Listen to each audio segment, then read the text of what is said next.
Hello dear friends, आप सभी का वेलकम आपके प्यारा सा चैनल तनु क्लासेस 8 को में। दोस्तों, आज की इस वीडियो में हम लोग पढ़ने वाले हैं क्लास 12 हिस्ट्री का जो आपका तीसरा चैप्टर है, जिसका नाम है बंधुत्व, जाति तथा वर्ग। उसी का जो है इंपॉर्टेंट ऑब्जेक्टिव क्वेश्चन आंसर यानी कि एमसीक्यू को इस वीडियो में करने वाले हैं। इस वीडियो में हम लोग सिर्फ वही क्वेश्चन को लेके आए हैं जो कि आपके एग्जाम में बार बार पूछे जाते हैं इस चैप्टर से, और जो कि आपके एग्जाम के लिए इंपॉर्टेंट है। तो प्लीज मैं आप लोगों से रिक्वेस्ट करूंगा कि सभी प्रश्न का आप लोग आंसर देने का जो है प्रयास कीजिएगा। जब तक आप प्रयास नहीं करेंगे दोस्तों, तब तक कुछ नहीं होगा, ठीक है। तो प्लीज आप सभी क्वेश्चन का आंसर दीजिए और लास्ट में हमें बताइए कि आप जो है टोटल कितना सही कर पाए। और इससे पहले जो है इस चैप्टर का पूरा थ्योरी यानी कि पूरा एक्सप्लेनेशन जो है पढ़ा दिया गया है। तो जो भी पूरे एक्सप्लेनेशन को नहीं देखे, जो भी थ्योरी को नहीं पढ़े, प्लीज इसी वीडियो के नीचे डिस्क्रिप्शन में लिंक मिलेगा, उसको भी जाकर के आप लोग देख लीजिएगा। तीसरा चैप्टर का क्या नाम है? बंधुत्व, जाति तथा वर्ग। सिंपली आपको यूट्यूब में सर्च करना है हिस्ट्री चैप्टर 3 बाय तनु क्लासेस। 100% जो है ये चैप्टर आपको मिल जाएगा, ठीक है। तो चलिए चैप्टर को शुरू करते हैं। बहुत ही मजेदार चैप्टर है, बहुत सारे क्वेश्चन आंसर जो है इससे भी पूछे आते हैं। सबसे पहला प्रश्न देखिए आपके स्क्रीन पर,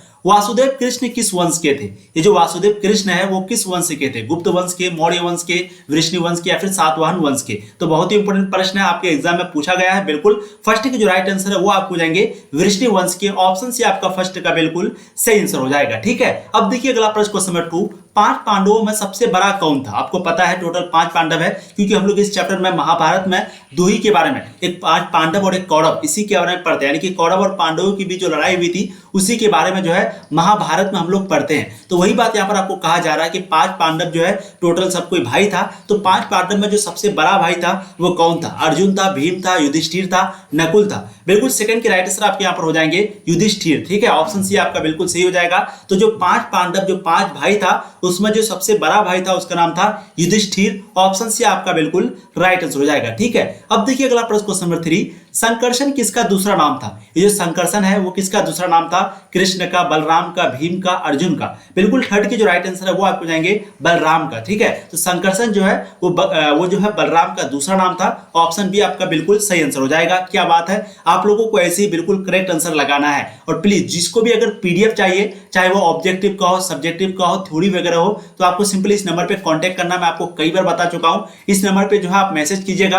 आपको बहुत ही कम प्राइस में जो है ये सारा पीडीएफ, एग्जाम तक जितना भी चीज आपको पढ़ाएंगे सारा पीडीएफ आपको मिलेगा। क्या नंबर है? 7667532320। तो इस नंबर पे आप मैसेज करें व्हाट्सएप में या फिर कॉल करें और पता करें कि बहुत ही कम प्राइस में जो है आपको ये सारा पीडीएफ दिया जा रहा है। और अभी ऑफर है, तो प्लीज जल्द से जल्द आप लोग ज्वाइन कर लें और शुरू से ही अच्छे से पढ़ाई करते चलिए, ठीक है। बहुत लोग क्या करते हैं, लास्ट में जाकर के पीडीएफ परचेज करते हैं। आपको अभी परचेज कर लेना है और शुरू से ही अच्छे से पढ़ाई करना है। चलिए अब देखिए अगला प्रश्न, क्वेश्चन नंबर 4, सबसे पहले अवतारवाद सिद्धांत का जो है व्यापक निरूपण कहां किया गया? सबसे पहले अवतारवाद सिद्धांत का व्यापक निरूपण कहां किया गया? मनुस्मृति में, ऋग्वेद में, भगवत गीता में या फिर नारद स्मृति में? 4 के बिल्कुल सही जवाब हो जाएंगे भगवत गीता में, ठीक है। तो सबसे पहले अवतारवाद सिद्धांत जो है इसका व्यापक जो निरूपण है वो भगवत गीता में किया गया था। ऑप्शन सी आपका 4 का बिल्कुल करेक्ट आंसर हो जाएगा। अब देखिए अगला प्रश्न, क्वेश्चन नंबर 5, महाभारत की रचना किस भाषा में हुई थी? आपको पूछा जाएगा कि महाभारत की जो रचना है वो कौन सी भाषा में हुई थी। 2014 में भी पूछा गया है, 19 में भी और 21 का बोर्ड मॉडल क्वेश्चन है। बिल्कुल राइट आंसर आप लोगों ने दिया है संस्कृत भाषा में। वैसे नीचे में भी आपका आंसर लिखा हुआ है, ठीक है।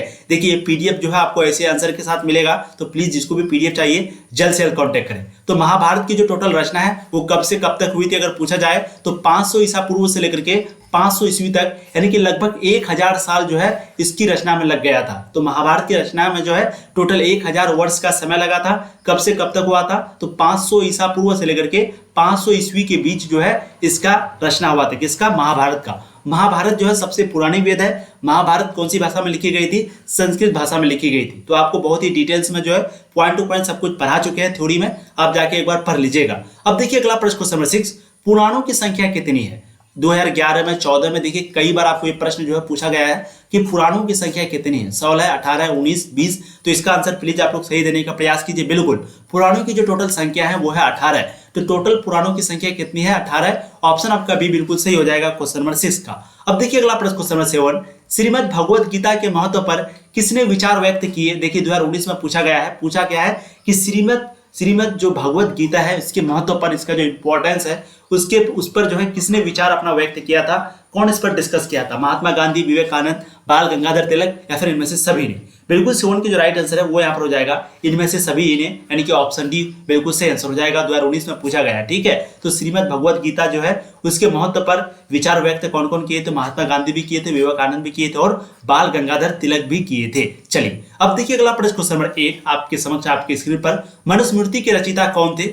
वेदव्यास, वाल्मीकि, मनु या फिर याज्ञवल्क्य? तो मैं आपको बता भी चुका था कि मनुस्मृति जो है इसके बारे में भी ये एक किताब है, इसके बारे में हम लोग पढ़ चुके हैं इसी चैप्टर में, ठीक है। इसकी जो रचयिता है यानी कि इसका जो लेखक है वो कौन है? तो बिल्कुल मनुस्मृति की जो रचयिताकार है वो है, लेखक जो है वो कौन है? मनु है। ऑप्शन सी आपका 8 का बिल्कुल सही आंसर हो जाएगा, ठीक है। तो मनुस्मृति के रचयिता कौन थे?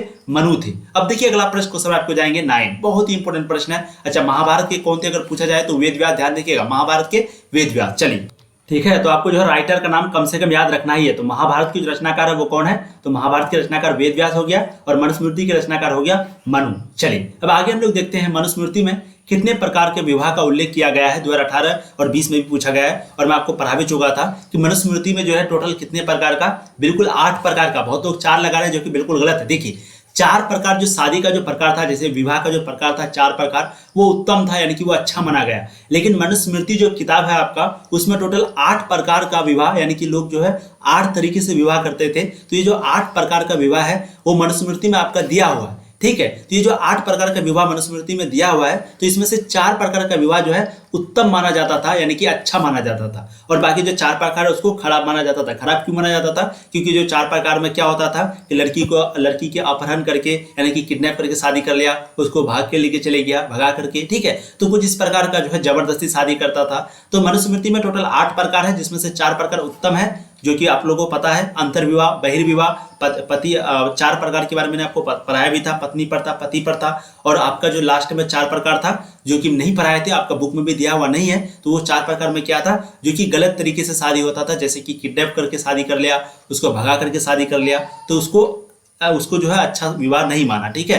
तो मनुस्मृति में जो है टोटल 8 प्रकार का विवाह का वर्णन किया गया है। और अगर आपको पूछ दे कि कितने प्रकार के विवाह जो है उत्तम माना गया है, तो टोटल 4 प्रकार के विवाह को उत्तम माना गया है। अब देखिए अगला प्रश्न, महाभारत किसने लिखा? तो मैंने अभी आपको बताया महाभारत की जो रचना। देखिए महाभारत जो किताब है, अब बताइए 1000 साल इसको बनाने में लगा। अब आप बताइए कोई आदमी 1000 साल जिंदा रह सकता है? बिल्कुल नहीं रह सकता है। कोई भी मनुष्य जो है 1000 साल जिंदा नहीं रह सकता है, क्योंकि आपको पता है कि 500 ईसा पूर्व से लेकर के 500 ईस्वी के बीच जो है महाभारत की रचना हुई थी, यानी कि लगभग 1000 साल। अब कोई भी मनुष्य तो 1000 साल जिंदा नहीं रह सकता है। तो इसका मतलब क्या हुआ कि महाभारत को जो है कई लोगों ने मिलकर बनाया। लेकिन इसकी जो मूल रचनाकार है वो कौन है अगर पूछ दिया जाए, तो वो है वेद व्यास। वो कौन है? वेद व्यास, ठीक है। तो राइट आंसर आपका ऑप्शन डी हो जाएगा, यानी कि महाभारत किसने लिखा? वेद व्यास ने लिखा। और देखिए कई बार आपको पूछा भी गया है, ठीक है। मनुस्मृति किसने लिखा? मनु ने लिखा। कौटिल्य आपको पता होगा, आपको अर्थशास्त्री के बारे में, ठीक है। अर्थशास्त्री के लेखक का नाम क्या है? कौटिल्य। तो यहाँ पर जो 10 का राइट आंसर है वो क्या हो जाएगा? 10 का राइट आंसर आपका ऑप्शन डी हो जाएगा, महाभारत जो है वेद व्यास ने लिखा। अब देखिए अगला प्रश्न, क्वेश्चन 11, महाभारत और पुराण में मथुरा के शासक वंश को कहा गया है। यानी कि एक महाभारत किताब है आपका, उसी तरीके से पुराण भी किताब है। टोटल पुराणों की संख्या कितनी है? 18 है। तो महाभारत और जो पुराण है इनमें जो मथुरा के शासक थे उसी का वंश के बारे में बताया गया है। अब आपको बताइए ये जो मथुरा के शासक वंश है उसको महाभारत और पुराण में क्या कहा गया है? पुरु कहा गया है, तुर्वस कहा गया है, यदु कहा गया है, फिर ये सभी कहा गया है। तो 11 का बिल्कुल यहाँ पर जो राइट आंसर है वो आपको हो जाएगा यदु। बहुत लोग डी लगा रहे हैं जो कि बिल्कुल गलत है, ठीक है। तो महाभारत और जो पुराण दोनों किताब है वहां पर जो मथुरा के शासक वंश है उसको क्या कहा गया है? यदु कहा गया है। तो 11 का राइट आंसर आपका ऑप्शन सी हो जाएगा। अब देखिए अगला प्रश्न, क्वेश्चन 12, प्राचीन भारत के महाकाव्य का नाम क्या है? महाभारत, ऋग्वेद, मनुस्मृति, इनमें से कोई नहीं। तो यहाँ पर पूछा गया प्राचीन भारत की जो महाकाव्य है इसका नाम क्या है? तो हम लोग जानते हैं कि इस चैप्टर में हम लोग महाभारत के बारे में पढ़ते हैं, ठीक है। तो बिल्कुल प्राचीन भारत की जो महाकाव्य है उसका नाम है महाभारत, ठीक है। तो अगर पूछ दिया जाए कि भारत के प्राचीन महाकाव्य का नाम क्या है, तो वो है महाभारत। ऑप्शन आपका ए बिल्कुल राइट आंसर हो जाएगा, ठीक है। ऋग्वेद जो है टोटल 4 वेद है, एक ऋग्वेद, यजुर्वेद, सामवेद, अथर्ववेद। तो ये चारों वेदों में जो सबसे पुरानी वेद है उसका नाम क्या है? ऋग्वेद। तो ध्यान दीजिएगा, अगर आपको पूछा जाए कि 4 वेदों में सबसे पुरानी वेद का नाम क्या है? ऋग्वेद है। और प्राचीन महाकाव्य का नाम क्या है? तो महाभारत है। तो यहाँ पर जो 12 का राइट आंसर है वो आपका ऑप्शन ए हो जाएगा। अब देखिए अगला प्रश्न आपका, रामायण की रचना किसने की थी? देखिए ध्यान दीजिएगा, प्रश्न कितना इंपॉर्टेंट है। 13 का राइट आंसर आपको लगाना है। बिल्कुल रामायण की जो रचना है वो वाल्मीकि ने की थी। ध्यान दीजिएगा, मनुस्मृति की रचना किसने की थी? मनु ने की थी। उसी तरीके से महाभारत की रचना किसने की थी? तो महाभारत की जो रचना है वो वेद व्यास ने किया था, ठीक है। उसी तरीके से आपको पूछा गया कि रामायण की रचना किसने की थी? तो रामायण की जो रचना है वो वाल्मीकि ने किया था। ऑप्शन आपका ए जो है फर्स्ट का बिल्कुल करेक्ट आंसर हो जाएगा। अब देखिए अगला प्रश्न, क्वेश्चन नंबर 14, दुर्योधन की मां कौन थी? अगर पूछ दिया जाए कि दुर्योधन की मां का नाम क्या है? गांधारी, कुंती, माद्री, सत्यवती। बहुत ही इंपॉर्टेंट प्रश्न है, बिल्कुल 14 की जो राइट आंसर है वो आपको जाएंगे गांधारी। ध्यान दीजिएगा, दुर्योधन की मां का नाम गांधारी था। ऑप्शन आपका ए बिल्कुल सही आंसर हो जाएगा। अब देखिए अगला प्रश्न, क्वेश्चन नंबर 15, जो भी अभी तक वीडियो को लाइक नहीं किया प्लीज, वो आप लोग वीडियो क्वेश्चन आंसर करने में जो है खो जाते हैं, तो प्लीज पहले वीडियो को लाइक कर दीजिए। बहुत कम लोग लाइक करते हैं, और ज्यादा से ज्यादा शेयर कीजिए। आप लोग कम से कम 10-15 फ्रेंड को शेयर कीजिए, क्योंकि देखिए अब टाइम बहुत कम है, 5-6 महीना आपके पास ओनली है, 5-6 महीना। तो प्लीज ज्यादा से ज्यादा दोस्तों को शेयर कीजिए, तभी आप लोगों के बीच कंपटीशन बढ़ेगा, आपको पढ़ने में भी मजा आएगा। तो जो भी आपके दोस्त है व्हाट्सएप ग्रुप में कॉल में जरूर इस चैनल के बारे में बताइए, और ऐसे आपको कहीं पे भी पढ़ाई नहीं जाती है तो प्लीज आप ज्यादा से ज्यादा दोस्तों को शेयर करें, ठीक है। चलिए, दुर्योधन की ओर से कौरव पांडव युद्ध में शामिल थे, तो बताइएगा। तो बिल्कुल 15 की जो राइट आंसर है वो यहाँ पर आपका हो जाएगा भीष्म, ठीक है। तो दुर्योधन की ओर से कौरव और पांडव का जो युद्ध था तो उसमें कौन शामिल था? भीष्म शामिल था। ऑप्शन डी आपका बिल्कुल सही हो जाएगा। मैं आपको बता भी चुका हूं कि महाभारत में जो है अच्छा, आपको एक बात पता होगा कि कौरव का ये जो पांडव है वो कौन भाई था? चचेरा भाई था, ठीक है, चचेरा, यानी कि ये भी आपस में भाई थे। देखिए, पांडव जो है टोटल 5 थे, तो ये पांडव अपने आपस में सगा भाई था, कौरव भी जो है आपस में सगा भाई था। तो कौरव आपस में जो सगा भाई था तो ये एक दूसरे को बहुत ज्यादा इज्जत करता था, वैसे ही पांडव भी जो है एक दूसरे का बहुत ज्यादा इज्जत करता था। लेकिन कौरव का जो चचेरा भाई था पांडव, इसके साथ इसका हमेशा युद्ध चलता रहता था, ठीक है। तो वैसे कहा भी जाता है कि महाभारत में टोटल कौरव और पांडव का युद्ध के बारे में ज्यादातर दिया हुआ है। तो वही चीज यहाँ पर क्वेश्चन पूछा जा रहा है कि दुर्योधन की ओर से कौरव और पांडव जो युद्ध हो रहा था तो उसमें कौन शामिल था? तो उसमें जो है आपका भीष्म शामिल था। ऑप्शन डी आपका बिल्कुल सही हो जाएगा क्वेश्चन नंबर 15 का। अब देखिए अगला प्रश्न, काफी इंपॉर्टेंट प्रश्न आपका। भीम की पत्नी थी, भीम की पत्नी का नाम क्या था? द्रौपदी, गांधारी, हिडिंबा या फिर अंबा। 16 का बिल्कुल सही जवाब यहाँ पर हो जाएगा हिडिंबा। ध्यान दीजिएगा, भीम की पत्नी का नाम क्या था? हिडिंबा। ऑप्शन सी आपका बिल्कुल सही हो जाएगा। अच्छा, आप लोगों को एक चीज पढ़ा चुके थे हम, द्रौपदी क्या होता है, थ्योरी में आपको पढ़ा चुके हम। द्रौपदी कौन थी? द्रौपदी जो है दोस्तों वो लड़की थी जो कि 5 पांडव के साथ शादी किया था। इसीलिए अगर आपको पूछा जाए कि पत्नी प्रथा क्या है, पति प्रथा क्या है, तो जिसके पास ज्यादा पति हो, यानी कि एक से ज्यादा पति जिसके पास है। देखिए, पत्नी प्रथा मतलब क्या हो गया? जिसके पास एक से ज्यादा पत्नी है उसको बोलेंगे पत्नी प्रथा। और पति प्रथा मतलब क्या हो गया? जिसके पास एक से ज्यादा पति हो। तो द्रौपदी जो है एक लड़की थी, इसके जो है टोटल 5 पति थे, यानी कि 5 पांडव। तो पूछा भी जाता है कि 5 पांडव के साथ कौन शादी किया था? तो द्रौपदी शादी की थी, इसलिए इसको कहा जाता है पत्नी प्रथा, यानी कि एक पत्नी 5 पति, ठीक है। तो कौन किया था? एग्जाम्पल में आपका है द्रौपदी। तो क्वेश्चन कुछ इस प्रकार का आता है कि द्रौपदी ने पांडवों के साथ कौन लड़ाई मतलब कि शादी किया था? तो 5 पांडवों के साथ द्रौपदी शादी की थी, ठीक है। ये पति प्रथा का जो एग्जाम्पल है वो कौन है? द्रौपदी है। तो अगर आपको पति प्रथा का एग्जाम्पल कभी पूछ दिया जाए, पति प्रथा का उदाहरण, तो आपको देना है द्रौपदी। पूछ दिया जाएगा इनमें से कौन पति प्रथा का उदाहरण है, तो आपको आंसर लगाना है द्रौपदी, अगर वहां पर ऑप्शन में रहे तो। अब देखिए अगला प्रश्न आपका, गांडीव क्या था? ये जो गांडीव है वो क्या था? अर्जुन का भाई था, अर्जुन का पुत्र था, अर्जुन का धनुष था, अर्जुन का मित्र था। बहुत ही इंपोर्टेंट प्रश्न आपका, बिल्कुल 17 यहाँ पर जो राइट आंसर है वो यहाँ पर हो जाएगा आपका अर्जुन का धनुष, ठीक है। तो गांडीव जो है वो क्या था? अर्जुन का धनुष था। ऑप्शन सी आपका बिल्कुल सही हो जाएगा। अब देखिए अगला प्रश्न, क्वेश्चन 18, युद्ध भूमि में अर्जुन के सामने की सेना में कौन था? जो युद्ध भूमि हो रहा था उस समय अर्जुन के सामने में, अर्जुन के जो सामने सेना थी उस सेना में कौन था? द्रोणाचार्य था, या फिर भीष्म पितामह था, दुर्योधन था, उपरित सभी था।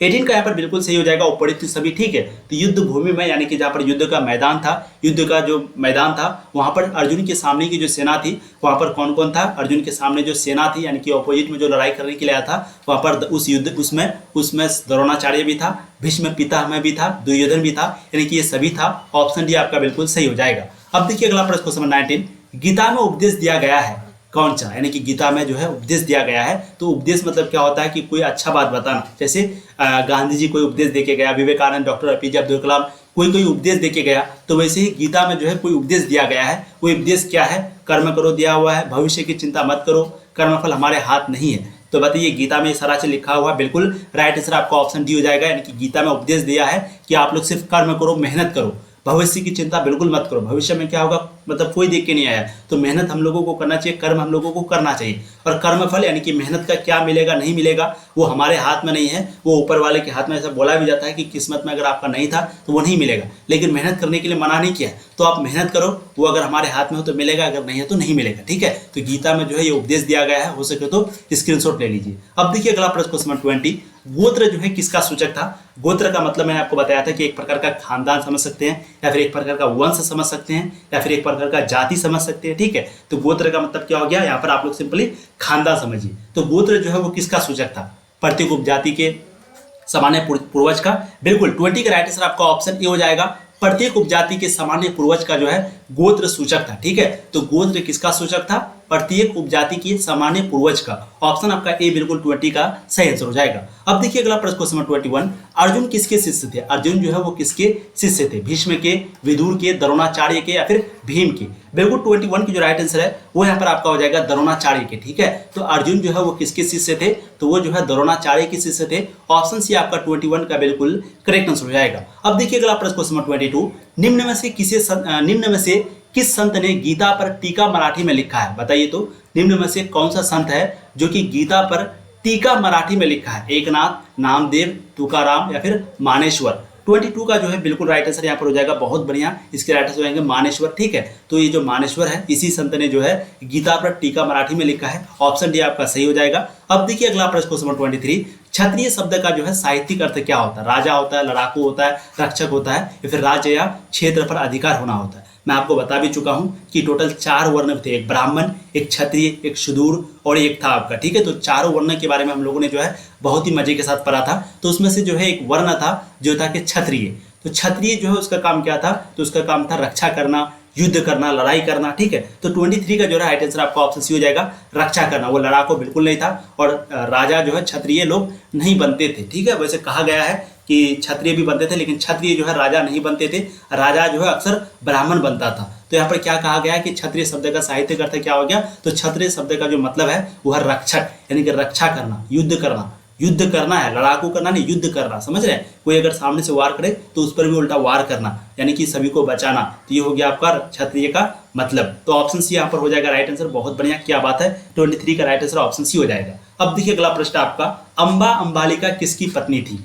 अम्बा और अंबालिका जो है ये किसकी पत्नी थी, चित्रगांध की, ठीक है। पत्नी प्रथा में जो है यही एग्जाम्पल है, अम्बा और अंबालिका। पत्नी प्रथा मतलब एक पति और ज्यादा पत्नी, ठीक है। तो अम्बा अंबालिका जो है वो किसकी पत्नियां थी अगर पूछा जाए, तो 24 का बिल्कुल राइट आंसर आपका ऑप्शन बी हो जाएगा, विचित्र वीर्य का। ऑप्शन बी बिल्कुल राइट आंसर होगा 24 नंबर का, विचित्र वीर्य का, ठीक है। एक अम्बा और एक अंबालिका जो है वो विचित्र वीर्य का पत्नी थी। ऑप्शन बी आपका सही हो जाएगा। अब देखिए अगला प्रश्न, क्वेश्चन नंबर 25, घटोत्कच किसका पुत्र था। घटोत्कच जो है वो किसका पुत्र था, युधिष्ठिर का, अर्जुन का, दुर्योधन का, भीम का। 25 का राइट आंसर आपका ऑप्शन डी हो जाएगा, भीम का, ठीक है। तो घटोत्कच जो है वो भीम का पुत्र था। ऑप्शन डी आपका बिल्कुल राइट आंसर होगा। अब देखिए अगला प्रश्न, क्वेश्चन नंबर 26, गंगापुत्र किसे कहा जाता है। अर्जुन को, विदुर को, भीष्म को, पांडु को। 2018 में, 20 में, 21 में कई बार आपको पूछा जा चुका है। 26 का राइट आंसर आपका ऑप्शन सी हो जाएगा, भीष्म का। तो गंगापुत्र किसे कहा जाता है, भीष्म को कहा जाता है। ऑप्शन सी आपका बिल्कुल राइट रहेगा। देखिए कुछ नया स्टूडेंट जो है कल या परसों कुछ पीडीएफ खरीदे हैं, तो उसको जो है अभी तक कोई पीडीएफ नहीं मिला है, ठीक है। तो वो बार बार कॉल भी कर रहे हैं। तो देखिए जो भी नया स्टूडेंट है, कुछ नया स्टूडेंट जिसको अभी तक पीडीएफ नहीं मिला है, तो आप लोग घबराइए मत, आप लोग दोबारा से मैसेज कर दीजिए। जो टीम है जो पीडीएफ भेजता है वो आपको भेज देगा, ठीक है। क्योंकि वो शायद आपका नंबर वगैरह नहीं देखा होगा, बहुत सारे स्टूडेंट कॉल कर रहे हैं। तो जो भी नया स्टूडेंट पीडीएफ लिए हैं वो दोबारा कॉल कर दीजिएगा। पीडीएफ जो है मतलब कि पैसे तो दे दिए हैं, तो आप दोबारा से स्क्रीनशॉट में मैसेज भेज दीजिएगा, ताकि वो दोबारा आपका मैसेज देखे और पीडीएफ जो है आपको प्रोवाइड कर दे। और जो भी स्टूडेंट अभी तक पीडीएफ नहीं लिए, प्लीज़ आप लोग क्या बहुत देरी कर रहे हैं, आप लोग बहुत बड़ा गलती कर रहे हैं प्लीज़। क्योंकि देखिए एग्जाम से पहले बहुत सारे स्टूडेंट खरीद देता है, तो एग्जाम से पहले खरीदने से अच्छा है कि आप अभी से खरीद दीजिए और अच्छे से पढ़िए, ठीक है। 7661532320 इस नंबर पर आप मैसेज करके पीडीएफ के बारे में पता कर ले कि आपको क्या क्या मिल रहा है, क्या क्या नहीं मिल रहा है, एक बार पता जरूर करें। चलिए, गंगापुत्र किसे कहा जाता है मैं अभी आपको बता, तो भीष्म को कहा जाता है। ऑप्शन से आपका 26 का राइट आंसर आएगा। अब देखिए अगला प्रश्न आपका, कर्ण की मां कौन थी। कुंती थी, गांधारी थी, माद्री थी, सत्यवती थी। 27 का राइट आंसर बिल्कुल आपका ऑप्शन हो जाएगा, कुंती। कर्ण की मां का नाम क्या था, कुंती था। ऑप्शन आपका ए बिल्कुल सही हो जाएगा। अब देखिए अगला प्रश्न, क्वेश्चन नंबर 28, कर्मण सेवा धिकारस्ते, ठीक है। कर्मण सेवा धिकारस्ते मां फलेषु कदाचन, ये आपका संस्कृत का भाषा लिखा हुआ है। तो श्री भगवत गीता के किस अध्याय में जो है ये वर्णित है, पूछा गया तो नहीं है कभी, लेकिन राइट आंसर क्या हो जाएगा, ऑप्शन बी। ये जो है द्वितीय अध्याय में, द्वितीय चैप्टर में जो है ये एक लाइन आपका लिखा हुआ है। चलिए, अब देखिए अगला प्रश्न, क्वेश्चन 29, मानव जीवन के संपूर्ण जीवन को कितने आश्रमों में बांटा गया है। 2 आश्रम, 3, 4, 5। तो मानव जीवन के संपूर्ण जीवन को कितने आश्रमों में बांटा गया है? 29 का राइट आंसर आपका ऑप्शन सी हो जाएगा, 4 आश्रमों में बांटा गया है। ऑप्शन सी आपका बिल्कुल सही हो जाएगा। अब देखिए अगला प्रश्न क्वेश्चन नंबर 30, द्रौपदी किसकी पत्नी थी? तो मैंने अभी आपको बताया द्रौपदी जो है वो किसकी पत्नी थी? अर्जुन की भी थी, भीम की भी थी, नकुल की भी थी, क्योंकि आपको पता है टोटल 5 पांडव से जो है कौन शादी किए थे? द्रौपदी किए थे। द्रौपदी जो है लड़की है, तो ये जो है टोटल 5 पांडव से शादी किए थे, तो उसमें से यहाँ पर 3 का नाम लिखा हुआ, अर्जुन का नाम, भीम का नाम, नकुल का नाम। तो 30 का जो राइट आंसर बिल्कुल आपका ऑप्शन डी हो जाएगा, इनमें से सभी की। तो द्रौपदी जो है वो सभी की पत्नी थी। ऑप्शन डी आपका सही हो जाएगा। 2021 में जो है देखिए पूछा भी गया है। अब देखिए अगला प्रश्न क्वेश्चन 31, अभिमन्यु किसका पुत्र था? अर्जुन का, भीम का, नकुल का, सहदेव का। तो अभिमन्यु जो है वो किसका पुत्र था? 31 का राइट आंसर यहाँ पर आपका ऑप्शन हो जाएगा अर्जुन का। ऑप्शन आपका ए बिल्कुल सही हो जाएगा। तो अभिमन्यु जो है वो अर्जुन का पुत्र था। अब देखिए अगला प्रश्न क्वेश्चन नंबर आपका 32, महाभारत का युद्ध कितने दिनों तक चला? ये जो महाभारत का जो युद्ध है वो कितने दिनों तक चला? 15, 16, 17 या फिर 18? 32 का राइट आंसर बिल्कुल आपका हो जाएगा 18 दिनों तक चला। ठीक है, तो ध्यान दीजिएगा, टोटल जो पुराणों की संख्या है, पुराणों की संख्या, ठीक है, पुराणों की टोटल संख्या कितनी है? 18। और महाभारत का जो युद्ध है वो भी 18 दिनों तक चला था। तो ऑप्शन डी आपका बिल्कुल सही हो जाएगा क्वेश्चन नंबर 32 का। अब देखिए अगला प्रश्न क्वेश्चन 33, कुरुक्षेत्र का युद्ध जो है किसने जीता था? तो कुरुक्षेत्र का जो युद्ध है वो किसने जीता? 2021 के एनुअल एग्जाम में पूछा गया है हाल ही में। पांडव ने, कौरव ने, संथाल ने, मंगोल ने। 33 का बिल्कुल राइट आंसर आपका ऑप्शन ए हो जाएगा, पांडव ने। ठीक है, तो कुरुक्षेत्र का युद्ध है वो किसने जीता? पांडव ने जीता। तो हम लोगों ने जो है इस चैप्टर का टोटल 33 ऑब्जेक्टिव क्वेश्चन आपको करवाया। ये सभी क्वेश्चन जो है आपके लिए इंपॉर्टेंट है। तो प्लीज जो भी नहीं बना होगा इसको स्क्रीनशॉट ले लिए होंगे या फिर दोबारा से वीडियो को देख के स्क्रीनशॉट ले लीजिएगा, उसको याद करने का प्रयास कीजिएगा। इससे पहले इसका थ्योरी पढ़ा दी है, उसको भी देख लीजिएगा। और इसके बाद अब इसका जो है शॉर्ट और लॉन्ग क्वेश्चन आएगा, यानी कि लघु और दीर्घ क्वेश्चन आएगा। तो लघु और दीर्घ क्वेश्चन को भी आप करना बहुत जरूरी है। ठीक है, तीसरा चैप्टर का आपका आने वाला है। और जो भी पीडीएफ नहीं लिए तो प्लीज पीडीएफ आप लोग जरूर लीजिएगा। वहां पर आपको ऑब्जेक्टिव, सब्जेक्टिव सभी तरह का प्रश्न, क्वेश्चन बैंक सब कुछ मिल रहा है। ठीक है, तो जल्द से जल्द आप लोग परचेज कर लें, इस नंबर पे मैसेज करें और जल्द से जल्द परचेज कर लें। और आपके जितने भी दोस्त हैं ज़्यादा से ज़्यादा शेयर करें। बहुत सारे लोग अभी भी तैयारी शुरू नहीं किए हैं, टाइम 4-5 मिनट आपके पास बच गया है मात्र। तो प्लीज़ ज़्यादा से ज़्यादा शेयर करके अपने दोस्त को कम से कम एक बार शेयर करिए और उसको बताइए इस चैनल के बारे में, और उसको कहिए कि देखिए पढ़ाई अपना स्टार्ट कर दो। ठीक है, बाकी आप लोग ऐसे ही पढ़ाई करते हैं, बहुत गजब, बहुत लोगों ने बहुत अच्छा आंसर दिया है। आप लोग बताइए टोटल आप लोगों ने कितना से किया है। ऐसे ही आप लोग को तैयारी करना है। थैंक यू सो मच, और ऐसे ही आप लोग प्यार देते रहिए। Thank you.